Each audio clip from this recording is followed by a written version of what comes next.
Merci de rester fidèle au programme de la radio-télé du groupe L'Avenir. Nous l'avions dit tantôt, une loi en gestation au Sénat, loi qui donne le plein pouvoir au gouverneur des provinces de fixer la valeur maximale de la dot. Pour en parler aujourd'hui, nous ne sommes pas seuls. Yann Bongibo, bonjour.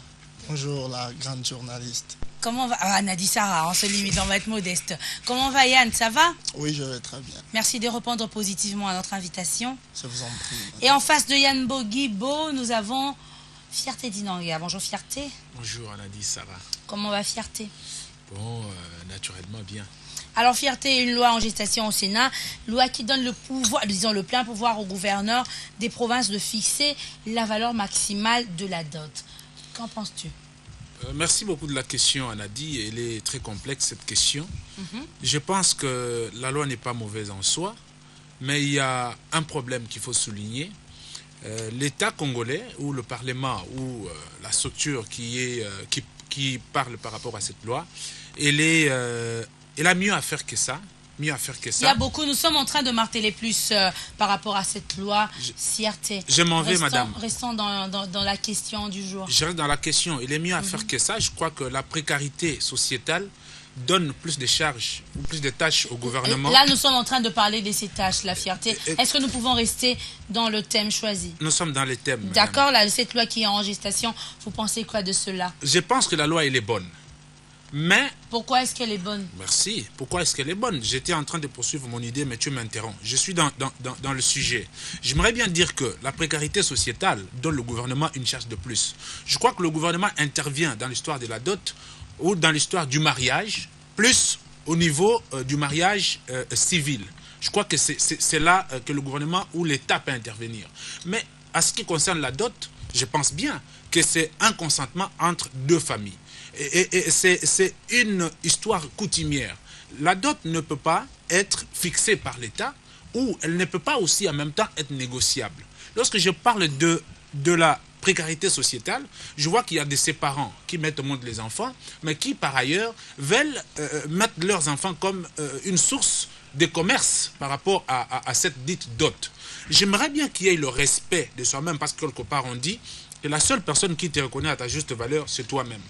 Toutes les femmes qui se mettent en marchandise, je crois que ça fait quelque part mal. C'est la raison pour laquelle l'État est intervenu. Je ne trouve pas ça mal. La loi, elle est bonne. J'aimerais bien que cela soit respecté à la mesure de faire aussi en même temps respecter la femme congolaise. Yann Bongibo, cette femme doit plus être valorisée. La dot, ça dépend d'une femme à une autre, vous ne le pensez pas? Oui, je ne suis pas là pour contredire mon frère. Mais bien sûr, vous êtes là pour un débat. Voilà. Mais je pense que c'est prévu même dans la loi parce que, si je ne me trompe pas, l'article 333, si je ne me trompe pas, donc il est prévu, là bien entendu, du Code de la famille, c'est... Le pouvoir revient au président de la République de fixer un montant minimal pour la dot. Donc c'est au président de la République de fixer ces montants pour la dot. Mais lorsqu'on le fait déjà dans les familles, vous ne pensez pas que Yann Bongibo qui va épouser une femme, on essaie d'être vraiment là pour tout le monde. Cette femme qui est licenciée, cette femme qui a 15 000 diplômes derrière, il doit y avoir une différence. Boké, Séni, comme on le dit, en lingala, nécessité, il y a Isala. Oui, d'ailleurs, c'est ce que je disais tantôt. J'aurais bien voulu intervenir en tant que marié. Malheureusement, je le fais en tant que victime de tous ces dérapages. Moi, je l'ai dit comme ça. Donc, ça, c'est vraiment un dérapage parce que nos familles exagèrent. Donc, si je dis que je suis victime, parce que je le suis aussi. Donc, ça... Moi, je dirais que ce n'est plus la dot, c'est autre chose. C'est comme si nos familles veulent avoir de fonds de commerce. Donc, c'est vraiment bizarre. Mais un père qui a eu à investir en sa fille a étudié, sa fille était malade, sa fille a beaucoup de choses qui sont arrivées. Mais lorsque maintenant on a le souci, lorsque la femme, vous devez épouser cette femme et doit devenir vôtre, vous ne pensez pas qu'il faudrait aussi d'autres normes, qu'il faudrait remettre de l'argent? C'est valoriser la femme. Oui, valoriser. madame, vous savez, d'abord, la dot vient du verbe doter, si je ne me trompe pas. Doter, c'est gratifier. Donc, le fait déjà de marier ou de vouloir me marier avec cette fille, c'est la gratifier. Donc, c'est ça déjà ce qui est important. Vous pensez que si aujourd'hui, j'ai donné 10 000 ou 15 000 dollars, c'est ça, gratifier la fille ou ma femme? Non. Et moi, je me suis toujours posé cette question. Je ne sais pas si vous êtes informé que le président de la République, Joseph Kabila, quand il s'est marié, vous savez combien il a donné comme dot? 2400 dollars. Pour un président de la République, ça représente quoi? Est-ce que cette famille-là, pourquoi cette famille n'a pas vu que voilà, nous sommes en face du président de la République, dont ici on doit... Je sais pas, on doit plaider pour tout le monde et puis voilà, profiter. Et vous pensez que c'est juste parce qu'il y a pauvreté dans la famille, ou c'est parce qu'il y a envie dans la famille, ou c'est la famille qui veut simplement valoriser son enfant? Je l'ai dit ici, Yanadi Kibalabala, que la précarité sociétale fait à ce que les familles perdent des repères. Fait à ce que... C'est perdre des repères, mettre un coût assez élevé? C'est perdre des repères. Je m'en vais. Tout à l'heure, tu as... n'est-ce pas, remonter des enchères par rapport à la formation scientifique, par rapport aux études, par rapport à la beauté, par rapport au niveau social de la femme. Mais moi, je trouve que épouser une femme, c'est d'abord symbolique, c'est un coup de cœur. Lorsqu'on voit quelqu'un, le cœur se rapproche, on se dit, on se pose. Et lorsqu'on se pose, il y a beaucoup de choses qui entrent en jeu. Aujourd'hui, vous estimez épouser une femme à 10 000 ou 15 000 dollars, mais cette femme... Mais vous honorez votre femme. C'est pas ça honorer, je m'en vais, Anadi. Cette femme a ses sœurs et frères. Lorsque vous formerez un couple, il y a beaucoup de choses qui rentrent en jeu.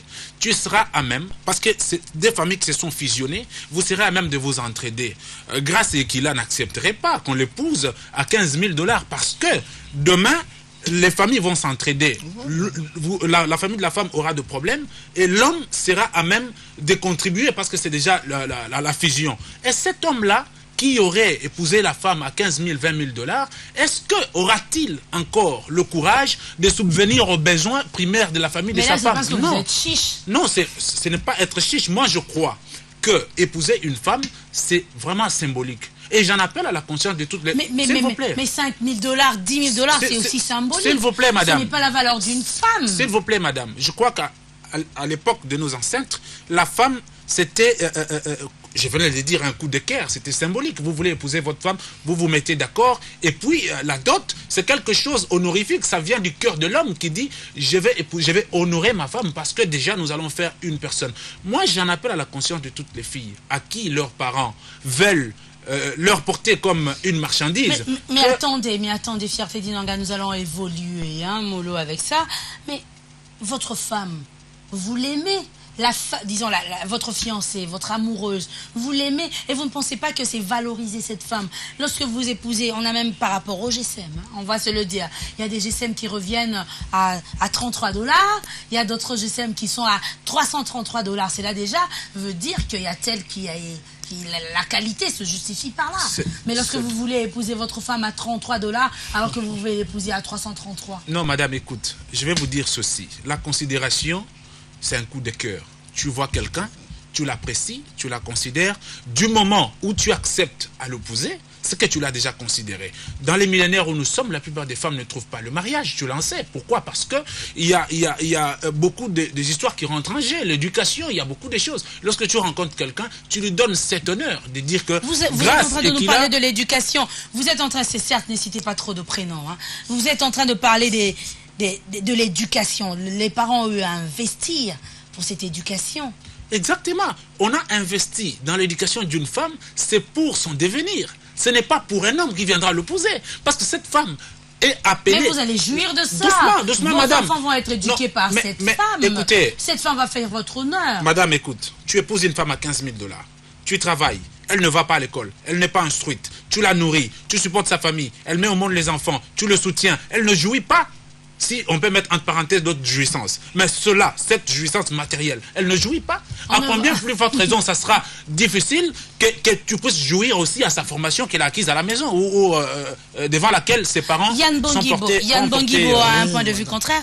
Non, moi je pense que ce sont nos fiancés, bien entendu, qui sont, je dirais, qui sont à la base, d'ailleurs, de tous ces dérapages. Non seulement le parent, mais nos fiancés aussi, parce que là déjà, quand je vois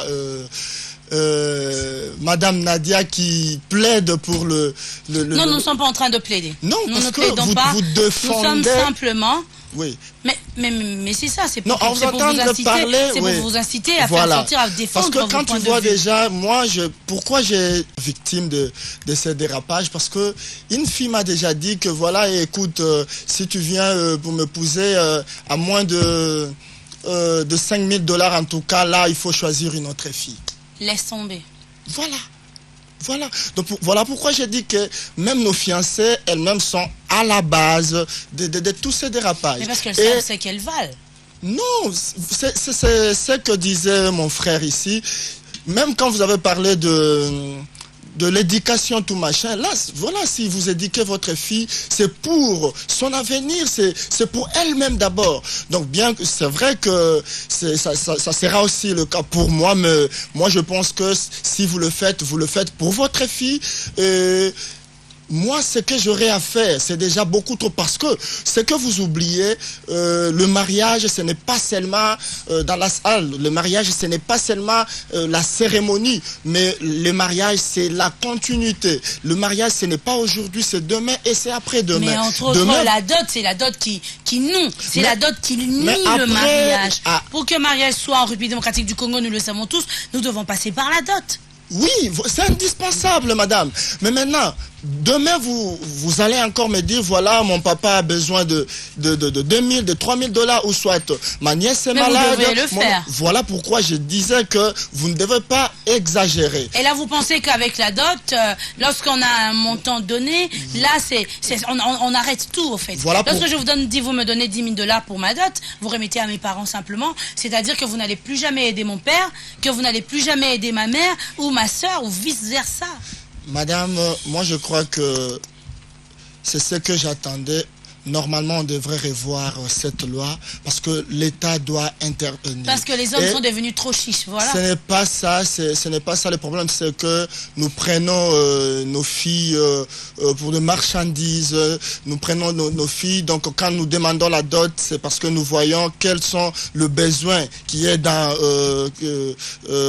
nos familles, nous voyons que nous devons faire ceci, cela, nous devons envoyer tel en Europe, nous devons acheter une parcelle, et quand vous avez cette occasion et vous dites, voilà, on doit frapper parce que on doit envoyer tel ou tel en Europe. En tout cas, moi, je pense que le mariage ou la dot, c'est un symbole. C'est un symbole. Même, il y a un musicien qui a même chanté, il dit que Nakala, comment on dit, la Kalaba Koko Babala Kana Mungwa. C'est vrai, on ne dit pas qu'aujourd'hui. Mais on est en 2014, s'il vous plaît. Nous sommes en train d'évoluer. Nous voyons, vous avez des smartphones avec vous. À l'époque, il n'y avait pas des smartphones. Alors arrêtons un peu de trop comparer Kalae maintenant. C'est différent, vous le savez. Kalae aujourd'hui, ça ne change pas. Le problème doit rester au niveau du symbole. Non. Ça change beaucoup de choses. La dot, c'est le symbole. La dot, ce n'est pas une vente aux enchères. La dot, ce n'est pas qu'il faudrait. Vous voulez nous dire que nos ancêtres se mariaient en robe blanche? Je n'ai pas dit ça. Ce n'est pas le cas. Alors que les ancêtres s'est mariés avec le Mungwa. Donc, madame, je ne sais pas si vous êtes informée qu'aujourd'hui, il y a ceux-là même qui demandent, vous voyez sur la liste, on vous dit iPhone 5S, il précise. Mais pour la communication? Non, l'ordinateur, MacBook, 500 gigas, non, ça c'est du n'importe quoi, madame. C'est du n'importe quoi. Mais il y a évolution, monsieur. Il y a évolution. Vous voulez qu'on puisse demander quoi, le Nsamba?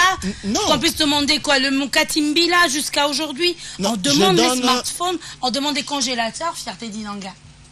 Oui, Anadi, tout à l'heure, je venais de le dire. Moi, je crois que nous devons faire la part des choses. On ne peut pas, il faut qu'on traite cette question avec une préoccupation de l'équilibre. Ça veut dire avec la tête, pas avec le cœur. Parce que je crois que lorsque un parent met au monde sa fille, à qui elle a mise à l'école, à qui elle a donné sa vie, à qui elle a donné tout, je crois que si elle traite cette question avec le cœur, elle va dire, ma fille, parce que j'ai dépensé, elle doit être épousable à 10 000, 15 000, 20 000 $. Et si elle doit être épousable à 10 000, 15 000 $, moi je crois que lorsque deux personnes se mettent ensemble, un homme et une femme, elles ont une longue vie. Se mettre ensemble, c'est un fait, mais vivre ensemble, c'est un autre. Moi je crois que les problèmes se posent sur le fait de vivre ensemble. Vivre ensemble, ça veut dire que vous avez plus de 50 ans ou 100 ans ou 60 ans de vivre ensemble. Et devant cette vie-là, il y a beaucoup de réalités qui fait à ce que les deux familles s'unissent, les deux familles fassent directement un seul corps, à la mesure où nous pouvons nous supporter les malheurs, les bonheurs des uns et des autres. Moi, je crois que, comme tout à l'heure, mon frère a dit que Bakoko Babala Namungwa, c'est tout à fait naturel, c'est tout à fait d'ailleurs... C'était à l'époque des Bakoko, nous ne vivons pas les mêmes réalités. S'il vous plaît, nous ne vivons pas les mêmes réalités. Je te donne l'exemple pour nous, je peux donner l'exemple de l'Europe où partout, vous allez voir que lorsque vous abordez une fille qui vous aime, vous pouvez aller au restaurant, tu payes, tu veux payer la facture, elle dit non, je paye. Pourquoi? C'est une responsabilité morale, une responsabilité mentale. Une personne qui dit, moi et cet homme, nous sommes complémentaires. Non, mais ici, c'est le contraire. Attendez, là, vous voulez nous dire quoi? Par rapport à la dot aussi qu'on puisse faire, je donne 50 000 $. Non, pas du tout, pas du tout. 50 000 francs, vous donnez 50 000 francs chez nous? Pas du tout. On le fait 50-50? Pas du tout. Je te donne le niveau de la compréhension de l'humanité parce que tu te réfères à l'actualité. La modernité, en fait. Aujourd'hui, les gens ont compris les choses. La dot, pour moi, devra être le respect, la considération, marque des bonheurs et des vies de l'homme. L'homme qui dit, écoutez, j'aime ma femme, chérie, on est ensemble, qu'est-ce qu'il faut faire? Je veux te doter. Et la dot ne doit pas se discuter à la mesure où les familles mettent ça comme une source de revenus commercial. Et ça, non. On ne le fait pas, c'est simplement le symbole. Mais on veut que ce symbole ait de l'eau et soit quand même assez Anadi, t'es pas mariée, je pense. Je crois que t'es pas encore mariée, Anadi. Simplement, ça, ce n'est pas le débat. Ouais, bah je crois. Mais là, on est vraiment en train d'évoluer. Il faudrait que ça cède de l'ampleur, vous ne pensez pas? Tout à fait. L'ampleur pour toi, c'est 15 000 €. 15 000 $, 20 000 $. Mais moi, je pense que la femme, honorer une femme, se l'opposer à n'importe quel prix, s'il y a l'amour.